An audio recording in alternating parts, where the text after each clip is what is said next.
I want to thank Ann Kimbrough for asking me to do the introduction and dedication of a brand new scion named the Sherlocki-Anns. It's really a great honor to be here and to play a small part at the very beginning of this new group. Hang on. Oh, I see. Okay.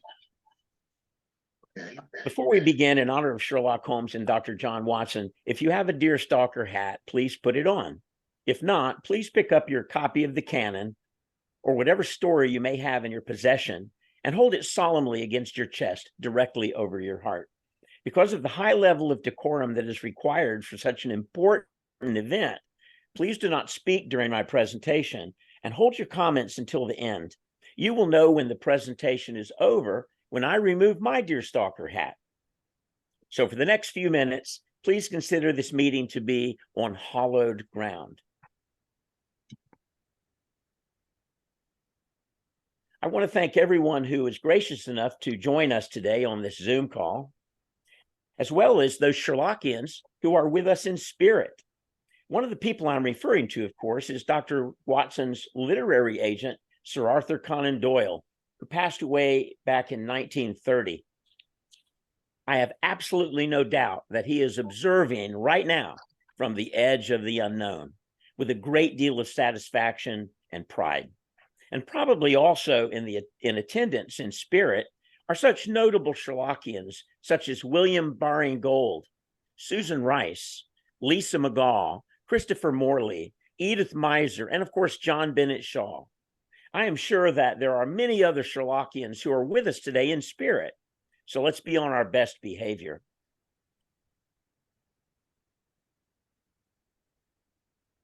We are gathered here today, the 4th of November, in the year 2023, to properly introduce and dedicate a new Sherlocki-Ann scion into the world of Sherlock Holmes and Dr. Watson. But before we get to the investiture, let me address this question. What exactly is a scion? Well, according to you, Mr. John Bennett Shaw, it's 2 Sherlocki-Anns, a copy of the canon, and a bottle.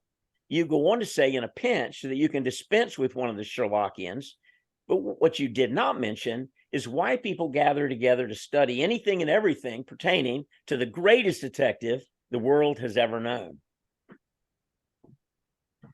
I am certain that you, Mr. Christopher Morley, can easily answer that question. After all, it was you who established the very first Sherlocki-Ann scion 4 years after Conan Doyle's death, called the Baker Street Irregulars. Your tireless efforts have paid off, resulting in the establishment of hundreds of local scions around the world.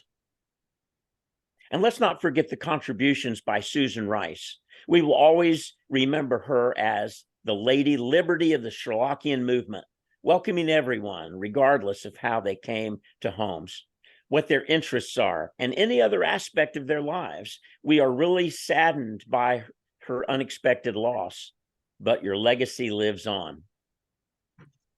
Oh, and don't think I've forgotten about the wonderful literary and performance work by Lisa McGaw, Edith Meiser, and William Baring-Gould.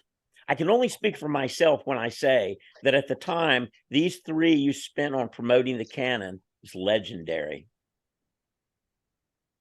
So I'm certain that everyone will agree that starting a new scion can be a daunting task. Making plans, inviting prospective members, writing agendas, recruiting volunteers, and then running the meeting itself. There's a great deal of work involved. But if you're like me, you consider it to be truly a labor of love. I can tell from her heightened level of excitement and enthusiasm that Ann Kimbrough and Ann Andriacco knows exactly what I'm talking about. The 2 Anns conceived of a new scion that would be based around Irene Adler's younger sister and how she secretly assisted Sherlock Holmes throughout the canon. I'm sure that I can speak for everyone assembled here today that we are eager to see how this new scion develops. So without further ado, it is my honor and my privilege to welcome the Sherlocki-Anns as the newest scion dedicated to the world of Sherlock Holmes and John Watson. Furthermore, on behalf of the Sherlocki-Ann societies all over the world, I hereby declare that the Sherlocki-Anns is alive, well, and ready to bring their Sherlocki-Ann adventure that will last forever. Woo! Now, before we adjourn, let me leave you with this Sherlocki-Ann blessing, which comes straight from my heart. May all your meetings be better than expected. May all your members regularly attend. May the canon be your best friend on lonely nights, and may your wine and spirit glasses always be full. May all of your canonical observations be fruitful, and may all your theories be correct. And may you always remember that Sherlock Holmes lives forever and that the game is always afoot. Congratulations, Sherlocki-Anns, and thank you for your time. Wow. And I'll take my hat off now. Yeah. Woohoo! Tom, one small item of order is that you described the Baker Street Regulars as a scion society. A scion is an offshoot that's cut off above a plant and grafted to form a new plant. The Baker Street Irregulars were the first plant. Absolutely. BSI is not a science society. Thank you. You're welcome. That goes way back in history. It's good to have that. It's good to have the facts. Thank you so much, Tom. That was wonderful. So heartfelt. I appreciate it. We are officially launched for sure. I'm going to share my screen too and give you a little bit more history. Steve Mason was going to talk here. He's done some really great research on how many Anns are out there in Sherlocki-Ann history. And I think he should give it later at a later date, but he did come up with the number of 23 actual principles in the canon that could either be Anns directly or they could form the name Ann in their names. So I thought that was pretty cool. And he even found that something like Queen Anne Street in the illustrious client, he found Anns like that too, which he took it even further.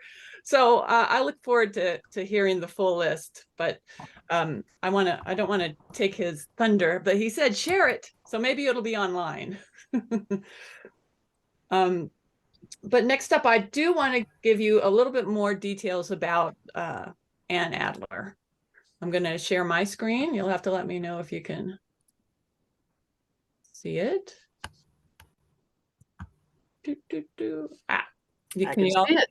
You can see it. I feel like we should have some old-timey music, which I don't have here. But this is a sketch of Ann Adler. Believe it or not, one exists, or at least it exists now. So Ann Adler is the original Sherlocki-Ann. Her sister Irene, as you know, is known as the woman to Sherlock Holmes, but the younger Ann Adler has managed to stay out of the canon. We don't know how that is even possible, and we're going to uncover it. So for now, I think she should be known as the Enigma. Maybe that name will be changed as we know more about her. This is the only picture I could find of Ann Adler. Believe it's about 1887, age 24, which means she was born in 1863. It makes her 5 years younger than Irene. I think she was known as the clever one, where Irene was probably the creative one. If she was an opera singer, she was probably the more gregarious one. But Anne was probably quite clever and intelligent. Here we have the timeline that we know so far of for for Anne. So it starts, though, when Irene meets Sherlock, which is in the May of 1887. You guys might have different dates, so I will, if you come up with one, we can adjust. But they had their memorable encounter, and soon after, Irene met up with Anne, her younger sister, to tell her all about it and how she bested this very clever but interesting detective. So she, oops, sorry, I went backwards. So Irene wove this tale about Sherlock Holmes, how he was so remarkable, his investigative skills and techniques that unknowingly she sparked this interest in Anne, and it kind of turned her sister into a friendly stalker. Anne was very intrigued and made a vow, only to herself, kept it secret from her sister, that she wanted to find Sherlock and learn more about his detective skills. So Anne's intentions towards Sherlock Holmes. This is probably it could have gone bad, but it's not. She's a very friendly stalker. She admires Sherlock from afar, and she wants to help him in his investigations. I mean, a woman of that time that is as smart as Anne is, she wants to help, and maybe a lot of people don't want her help, but she's going to no matter what. So Anne's very clever, and she uses disguises and tricks to hide in plain sight. Possibly this is a little sketch where she could pretend she has a little son observing maybe Holmes and Watson talking. She's also a fan of horse racing, art, could easily hide in crowds that might go unnoticed in those situations from Sherlock Holmes. And Anne might have even been connected to Sherlock's irregulars, which is, I think, something we should discuss, because in the canon, we only have Sherlock engaging with the irregulars a little bit, right? And we don't see the other side of what they're doing or who they're talking to. What if they're talking to Anne? It's possible. So our scion goals are to discover where Anne Adler is hiding in the canon. And I'd like us to, we'll start with it today, but I would like us to take a story every time and sort of discuss where she could be. And in the course of that, we will build out Anne's history, fill in her highs and lows, and especially where she has come to Sherlock's aid and helped in successes. We want to give Anne Adler her proper place in Sherlocki-Ann society and history. This is a very partial timeline, a chronological timeline that I found online about the chronological time within the short stories. And so obviously, Irene starts with Sherlock and the scandal in Bohemia, and time-wise, these are where the other stories fall. We are going to talk about the Sign of Four today, just because it's the second one in the canon. It should be discussed, but we have all these others, as you see, that we could discuss in future meetings. So if we meet 3 times a year, there we have about 3 years. Okay. Well, see if Anne pops up. Maybe we'll skip some if we find out ahead of time she's not there. And of course, there's plenty after Sign of Four. So that this just gives you an idea where we're heading. And it also gives you an idea of how in Sign of Four, Anne Adler would have been quite advanced in her skills of shadowing Sherlock. So this is the start of what we know about Anne Adler, and I hope we will continue to build on her legend.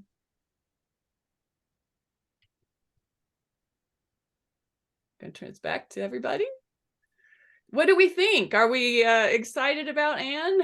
No, we want to open it up. Just that's your first taste. Does anybody have anything they wanted to discuss about her? I have a problem with the timeline, because at the time of the scandal in Bohemia, Watson was living with his wife, which would have meant that Sign of Four took place before scandal in Bohemia, not a year later. Well, we can debate it and we can change it up for sure. Like I said, I just found it online that's was one person's debate. I'm not a scholar of that yet, but I agree. If it's wrong, we should change it up. So we're well, and there's a whole group dedicated to chronology, because that way lies madness. So okay. Well, if you want to accept this outline for now, we can. I guess it doesn't really matter where we jump into the canon, as long as we feel it comes after a scandal. I mean, obviously, Anne could not have been stalking Sherlock before she learned of him. But we'll see. I think Johanna, Draper, Carlson would actually be the one to really do justice as our main speaker today. You know her from Comics Worth Reading, and I'm very honored she's covered my book, and she has done some great stuff about the guide to Sherlock Holmes in comics, which is immense. But we'll turn the floor over to her and thank her so much for coming. Okay, I'm going to try and share my screen now. Nope, I am disabled. Can somebody enable Okay, I'll enable you. Thank you. Enable you.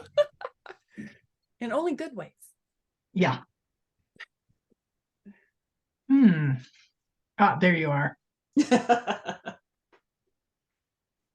Well, y'all will not be surprised to note that I'm going to actually start out with some comics history in my presentation. So, okay, here we go.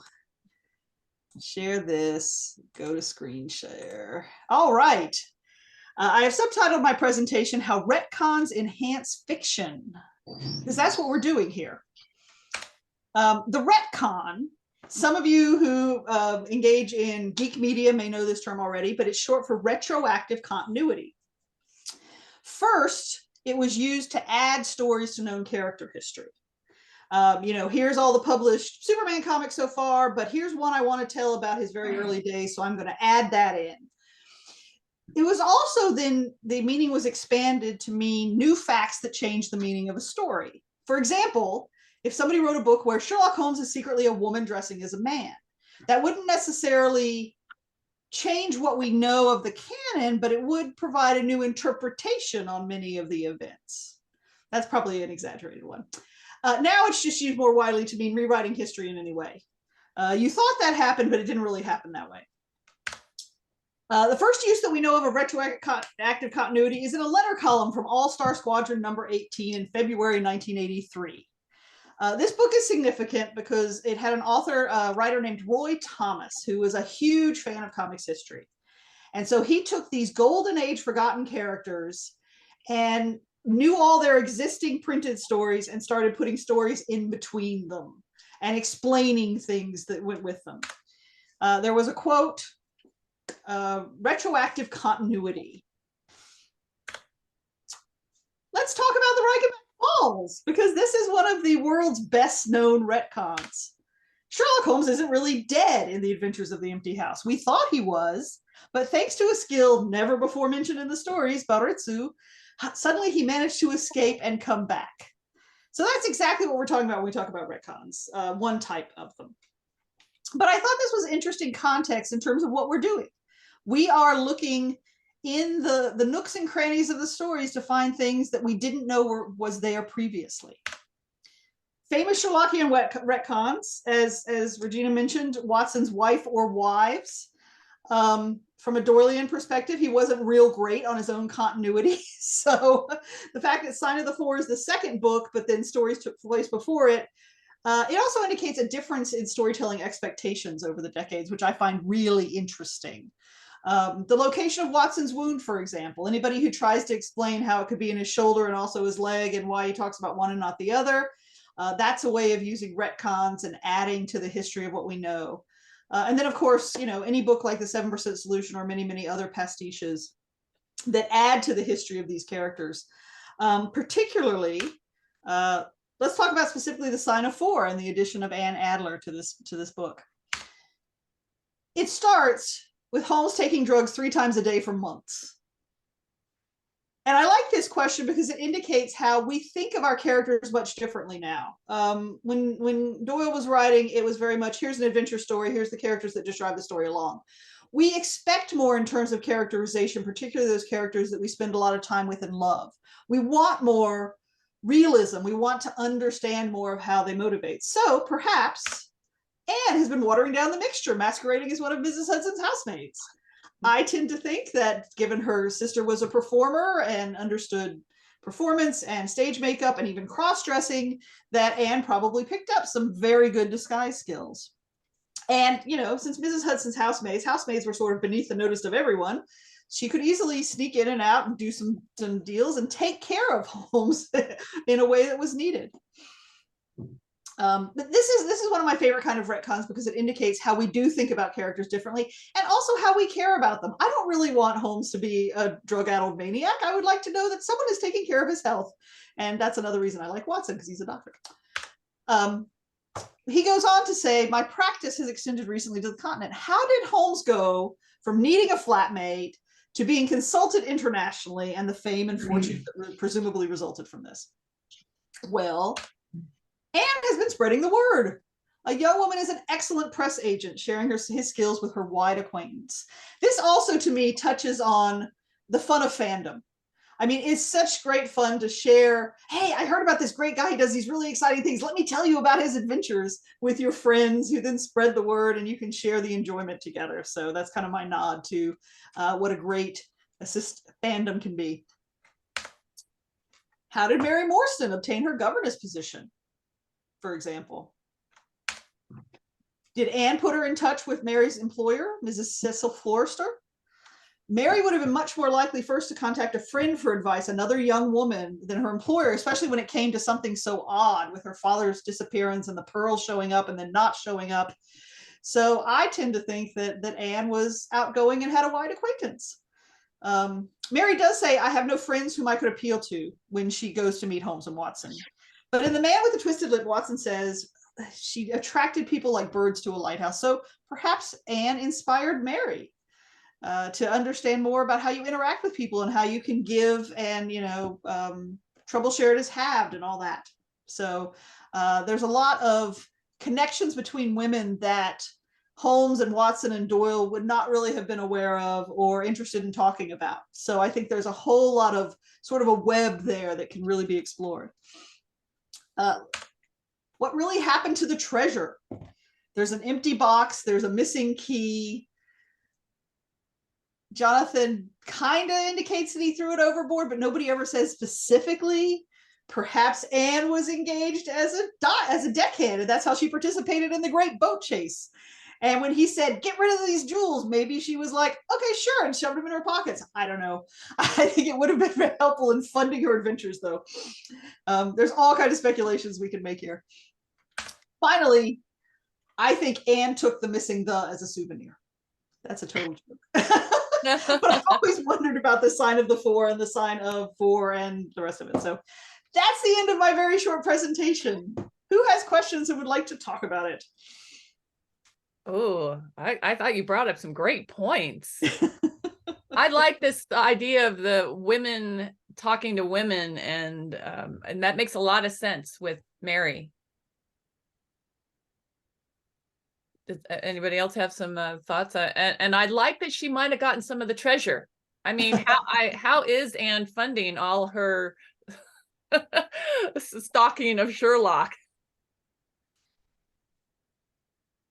Let's see, everyone's got to unmute themselves if they want to talk. But I do think that, it was a cursed treasure. So if she's using it for good, does that uncurse a treasure? I don't think she could have gotten away with taking it out and not being noticed and nobody saw her do it. No, I think what she's doing is that Irene Adler probably made quite a bit of money with the concerts. She now has a husband to support her. She can afford to give her sister an allowance, and a generous one. So she does. That's true. It's better than being a thief. I mean, she would in any case, because apparently there are no parents roaming around. So somebody's got to take care of a younger sister, and it would fall to her in that era. There's no question. It would just fall to her. I like that. Elaine? Elaine? Okay. I think that Anne and Irene absolutely kept up correspondence, because Anne and her sister would not have, lost touch with each other. So I'm pretty sure that Irene was giving Anne lots of hints about Sherlock Holmes, because we know that she had his number for sure. So I think that, Anne and she were always together on this. That's a good point. I do believe that's true. Sisters would talk. Anyone else? You got some thoughts about where Anne could have popped up in the sign of 4? Could it be that Anne was supposed to be the witness to Irene's wedding, but because she did not show up, they were able to use Sherlock as the witness? Ooh, I like that. You're taking it back further. Yeah, I agree. Mm-hmm. So Anne was the instigator without knowing it. Well, it just shows that she's not perfect. Well, Yeah. or even that given the speed that they were trying to rush it to, that they just couldn't get a message to her in time. Could be. Yeah. Could be.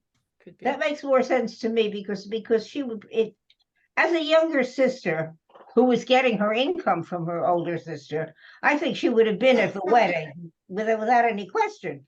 But I think that wedding was done very, very last minute, because they wanted to get out of the country married, and they wanted to do it as quickly as possible. So like now, today, right now, get in the carriage, go to the church. Well, if Anne is away at school at that point, and I'm certain that she can get in and out of the school, but there would be sort of some boundaries towards getting in touch with her and where she was supposed to be when. So, Mhm. Or they may have made the plans, and as soon as you can pick me up, we'll go to the church. And there's no time to tell anybody about this. This is not, there's no email. Well, maybe she was just delayed on the way to the church. They waited and waited. They expected someone to be a witness. Didn't show up. Many things could have gone wrong. I like that. She had a little breakdown with her carriage or her horse. That's what I'm thinking. Mhm. That's cool. But so you don't think she had anything to do with the treasure? I don't know. How think would she Sandy's have right gotten about it? that. How would she have gotten her hands on it? How would she have gotten onto the boat where the treasure was? They wouldn't That's have true. let I it don't know how start- she could have gone ahead of Sherlock. What about the dog? what dog, Toby? Yeah. yeah. I mean, obviously Sherlock knew about the dog, but how did this dog go through, like, I can understand like a bloodhound in the woods tracking a scent, but through a town, how did that dog, could have Anne dropped some clues or He some had scents a along the really way? good nose. I mean, have you ever had a dog? Well, no, but I've been in a city and dogs have cities are different dirty. talents. Dogs have different talents, They and do. some of them have unbelievably fantastic noses. It's like saying, how can that person read a sign a quarter of a mile away? Well, there are people who have that good distance vision, not very many of them. True. But when I was a kid, I could read movie marquees 8-10 blocks away. No Wow. longer, you notice. But then I could. And I couldn't understand why everybody else couldn't do it. But through a town in the late 1880s, I mean, I'm sorry, there'd be a lot of other scents that would have hidden it. Yeah, but he was looking for that one scent. So Yeah. he ignored the other scents. Okay. All right. Dogs can be very clever. They can be really clever. So Anne didn't help on that. But I do like the idea that she could have helped with Mary, because there's a lot of time where Mary is not in the story, even before and after. And I do like that she could have been the one that made her actually say, does it say why she went to Sherlock? Yeah, for her father. She wanted to find out what happened to her father. Well, I know, but who the said pearl didn't go to show up. Sherlock for help? The pearl didn't show up, and she got a message, it turns out, from the Sholto brother. Yeah. To bring 2 people you trust with you, which is convenient for Holmes and Watson. Yeah, 2 people you've never met before, but yeah. Well, and it was 1 pearl a year, wasn't it? So there could have been a lot of time that she could have been talking to Anne. Mm-hmm. Yeah, I think that's probably the safest connection to make, unless does anybody, because as we go on, we can add this to the list, unless people say, nah, that one really is a stretch, like the treasure. Maybe for sign, the best one is that she had a connection with Mary. Oh, I like her pretending to be a housemaid. Oh, well, I love that. I love that too. That's she could do both. Yeah. I mean, I don't get the impression that I mean, they were such cluttered bachelors. I don't get the impression Mrs. Hudson always had a lot of tolerance for that. So it's someone who was like, no, I want to go clean it up would be a great help. And if I happen to see some stuff about cases along the way, that'd be great too. That's true. I think that I'd vote for that one. Do we want to take a vote on things? But yeah, and I like that you said that she's maybe helping Sherlock with his drug addiction, make it not as bad. But I don't know, maybe the drugs were weaker then? Not as addictive? Not. I doubt it. Anybody else want to add something to where Anne could have popped up? Yes. Val, you need to unmute. Well, actually, I do like the closer alliance of Mrs. Hudson, the hypothesis that Mrs. Hudson and Anne would have a friendship. And certainly housemate would be a suitable role, because I think that in some portrayals, Mrs. Hudson is she's a housekeeper, but she also cares about her boys. And of course, if Irene Adler knows she is, she's going to be gone, then what better person to entrust her sister to than Mrs. Hudson? Now, this is not, signed, sealed, and delivered. This is just an idea, because I have to admit, I've been rereading a lot of Laurie King's books recently, so I'm a little more focused on the possibilities of what roles Mrs. Hudson can play. But if we consider that she's Mrs. Hudson's protege, and her sister sees her interest in this detective career, or at least the structured thinking process, deductions, and so on, and who better person to entrust her to than Mrs. Hudson? But again, I've gone on and on. It's just an idea. Well, adding on to that, if you speculate that Mrs. Hudson actually owned the building, which I don't, that could go either way, then she becomes a very unusual type of woman in Victorian London. And so that would be an exciting reason for Anne to have her as a mentor, in that she is a more independent woman than many of the other women that she will see around her. I like that. It's almost the simplest answer, because then she has total access to Sherlock's flat. We'll go through his paperwork when he's not there. Just a little creepy, but for the good. He would know. Come on. Yeah. He'd figure That's a good point. He might know. So yeah, that is another thing that we should. At what point does Sherlock know? Because obviously he would know, and then he would obviously allow it if she continues doing it. But Watson never talked about it. Why? There's a lot to uncover, and these are the kind of things we can find over time if you think it's fun. maybe Holmes didn't tell Watson. Ooh. So Mary didn't tell Watson. Now we know what the rift is, too. And nobody tells Watson anything. Well, Watson was a very conventional British man in some ways, so he might be the, we can't allow a young woman to put herself in danger type. But I fear this way we're getting awfully close to Enola Holmes, too. True. Well, like many other things, Watson may have even known, but in order to preserve, and after he was this young girl doing things that young girls weren't always supposed to do. So he just never wrote about Anne to preserve. Someday she might want to get married, and if her prospective in-laws found out what she'd been doing, that would have been the end of the wedding. So she just said, okay, I'm just not talking. She's doing things out of the normal, out of the usual. I don't want her life ruined forever, so I'm just going to totally ignore her, pretend she's not even there. Well, then again, Watson being quite the ladies' man, maybe they just kept Anne out of his line of sight. Yes, if Irene was gorgeous, I mean, Anne we have photographic evidence. She was obviously charming. Yes, indeed.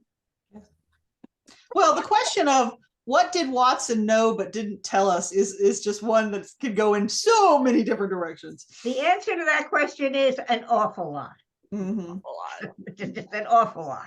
We need to find if that's secret. true, then I think that the obvious answer is that she told Watson not to include her in the stories. Oh. And True. he honored that. True. Has anyone found the secret diaries of Watson? Has anyone written that ever? No, I think they were lost when they bombed that bank during World War II. Yeah, I've read a couple along those lines. Actually. Yeah, They usually go in a very that whole different bank direction. went up and everything in the vaults and everything in his box. So that was that. That was that. Oh gosh. Does anyone have anything else to add? I love the start of this discussion. It is actually just leads to more. Yes. Val. Thank you. Well, maybe just putting a little more of a spin on it. Anne doesn't have to have been there all the time. She might have dropped in, and then she might, of course, had her own life. So she might not have been a housemaid to Mrs. Hudson all the time. Mrs. Hudson may have had different housemaids. They might all have been Anne. She may have just been trying out different disguises. And I mean, that's a whole rabbit hole you could go down as well. But Watson was particularly taken with beautiful women, or, women who caught his eye. So she might also have gotten a lot of practice on how to be inobtrusive and not a good-looking young lady that worked for Mrs. Hudson. And, again, there's a lot that could be spun around that, but it could be she was there all the time, or there were times when she was there and out, there and out, and so did not catch Dr. Watson's eye on a continual basis. But that's, again, you could go down that whole rabbit hole. True. I don't think she was there all the time. I'm pretty sure Sherlock was on his own many times. He didn't get her aid. He might have wanted it, but well, I feel like we started this off really well, and I'm going to keep a list, and maybe we'll ratify some of these down the road when we have more of a consensus from different stories what Anne could and couldn't have done. Maybe we'll start a list of these are some options, and then we'll move them either over to yes or I doubt it. Something like that. Oh, sorry. Yeah. Yeah, it's also possible, if we're assuming Anne is a very nice looking young lady, that she could have broken up one of Watson's other marriages. All of them. How many? That's possible. Oh, I mean, there is a possibility she is hiding in the canon as somebody else as well. Like her ultimate disguise, there is that. But I sort of like that she's her own person, but that's to be discovered. Maybe a minor character. I don't know what you guys would know better about the age, what she could play, what she could pass herself off as. Although if she's really good at disguises, she could go older too. Well, the fun thing about that time is that you had plenty of accessories to play with. Hats and veils and fans and all kinds of frippery that you can use to create illusions. And since fashion was so much more regimented, you could easily change the appearance of your age based on what you chose to wear. That's a good point. That's cool. Well, do we want to turn it over to Anne? The other original Anne, the original. There were three of us, I guess. Yeah. Tell us a little bit of our Scion news. We're so new, we don't have much news. Yeah, we don't have much news other than we managed to pull this together. And yes, it was in St. Louis, and we were standing in front of that fireplace area, I think, in the main entrance to that hotel. And we started talking about Anne, and there are two of us. And you notice that all three of our Anns that were there, Ann Lewis as well, we're the minimal Anns. We're the ANNs. There are those with E's. And I have to point out that in my grade school, we had 150, 160 of us in my class, my 3 homerooms. There were only 2 Anns, but there were about 50 people whose middle names were Ann. So it was unusual that my parents gave me this as a first name. But and my middle name is Claire. I don't know if Ann, what your middle name is. My middle name was Kimbrough. Actually, that's the I use as my last name. Well, I use Brower as mine, but my baptismal name is Ann Claire. But anyway, we were standing there chatting and thought, wouldn't this be interesting? And then it blossomed from there. And we at first thought maybe there'd be like 3 levels. If your first name is Ann, you would be on level 1. If your middle name was Ann or a variation thereof, then you would be level 2. And if you just can make your name out of the letters or you just want to come along, that's fine. You could be there also. So at this point, that's where we stand. I will send an official letter to ask for our being a scion now that we've met. And we hopefully will get our certificate. And then we will be registered as an official scion of the Baker Street Irregulars. Wow, that's exciting. I'm so excited too that so many people have showed up here to be part of it. Yeah, I really feel it does break down to there's like an official Ann with your name, and there's then the honorary Ann, because it sounds better than levels, but we didn't talk about that. I'm like, you could just go nuts. Well, I know Kendall's daughter is named Ann, right? Or her middle name. So that's why when I said something about it, she goes, well, I have a daughter with that. Yes, and there's wives and yes, Val. Can you? No, we're simply friends of Ann. There you go. That's a better one. So that's you're either an official Ann or a friend of an Ann. I like honorary too. We're just making everybody an Ann. Yep. Because we are all Sherlocki-Anns. We are. There you go. There's no getting away from it. You've been an Ann all along, whether you're a man or a woman too, you know. What's very interesting, we should find out how many Anns have Dans in their life. Because I know you do. My dad is a Dan. So our oldest is a Dan as well. Or you could have an Andy. Andy and Sandy. There's a lot of different versions of Anns as well. Suzanne among them. Suzanne also. Suzanne. I'm in Johanna. There's a lot of variations, which is cool. You start seeing it more and more. Begins with Ann. There you go. Well, you have enough A's and N's in your name. Yeah. You're good. There's like Anne Rand. Well, how did she spell hers? A-Y. Not Ann. Yeah. Oh, does she Ian? Oh, I said it wrong. I made her an Ann. It's too bad. And any Andrews out there, they're the minimalist. They would have 2, A and N. Alexander, which is where the name Sandra or Sandra comes from originally. It's the female form of Alexander. That's very, very interesting. Didn't know that. So obviously, we are not excluding anybody from being a Sherlocki-Ann. As she said, they already are. But it's this fun, and it's sort of something that we were joking about, and then we were like, yeah, let's really do it. And since we only meet 3 times a year, of course, and only in months that begin with an A or an N in honor of Ann, our next meeting isn't until April. So you have plenty of time to do your research, and let me know if you'd like to speak to us to cover one of the stories and find out where Ann Adler is in it. I don't know if that's too much time or just enough. Those of you that go to Scions every month, you might or weigh in on that.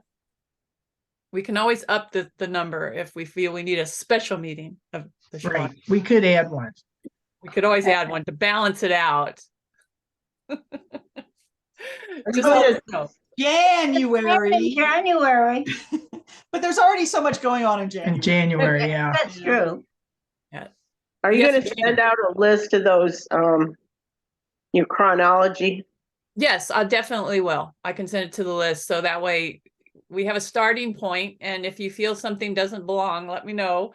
I mean, some of them might not even, we might look at the stories and say, well, I don't know where she appeared, but I don't know. You guys are kind of clever. I think you'll find a spot, at least something to just discuss, to debate.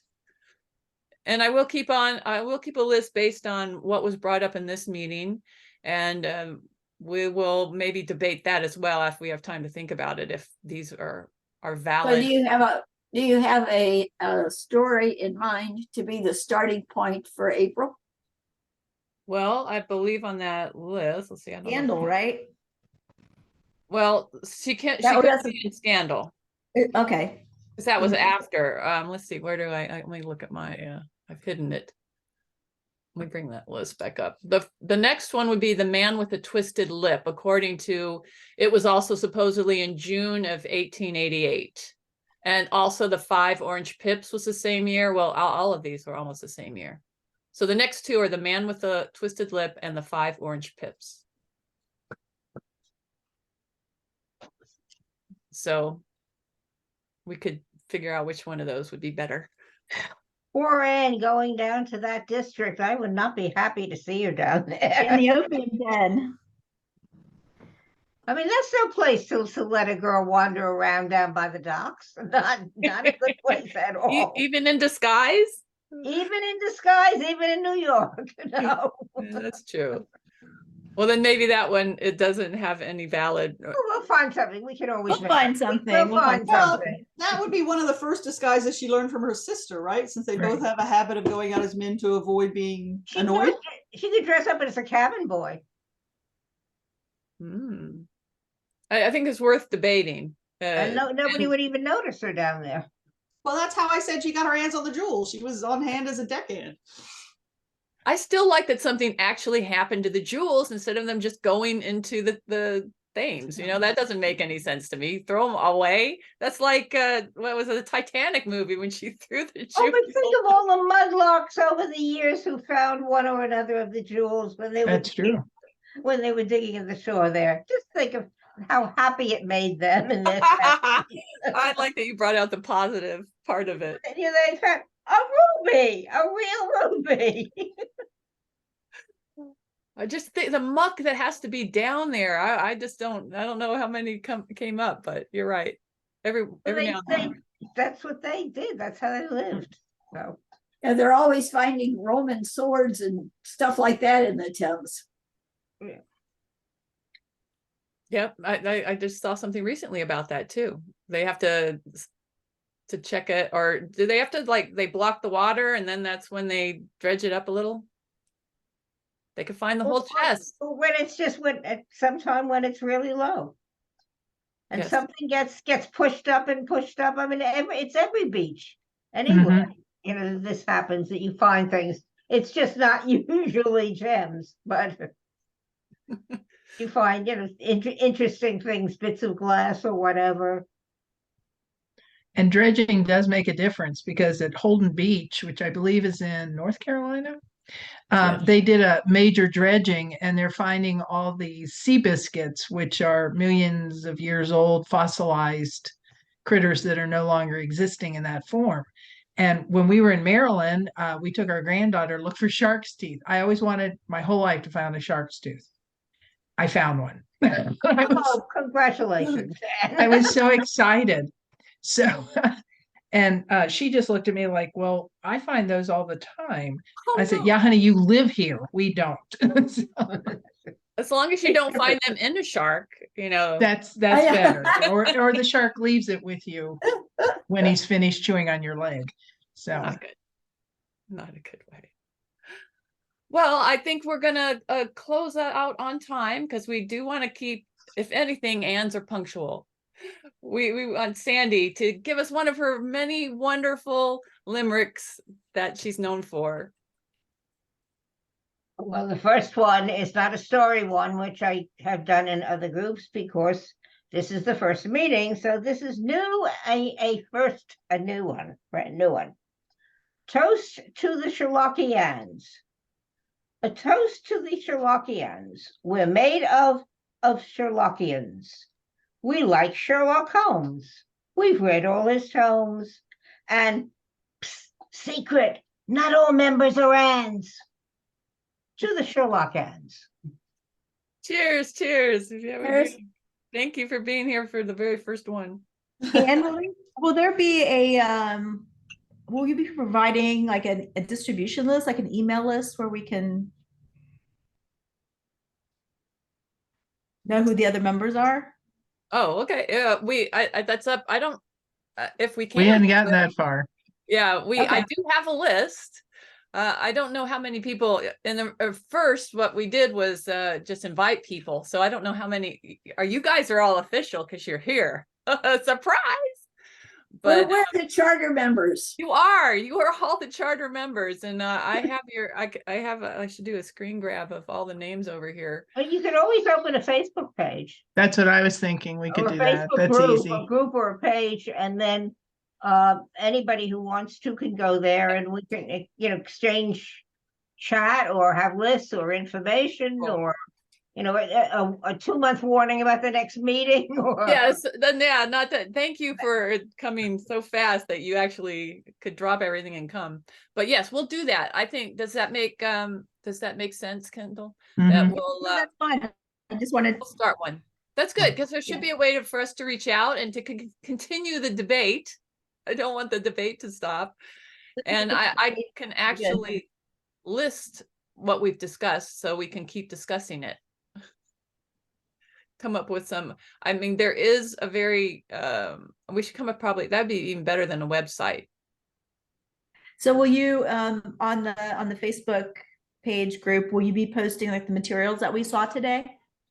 Sure. And we're recording this, so I'll probably put this up. I have a YouTube channel that I can put a link so anyone can watch it who missed.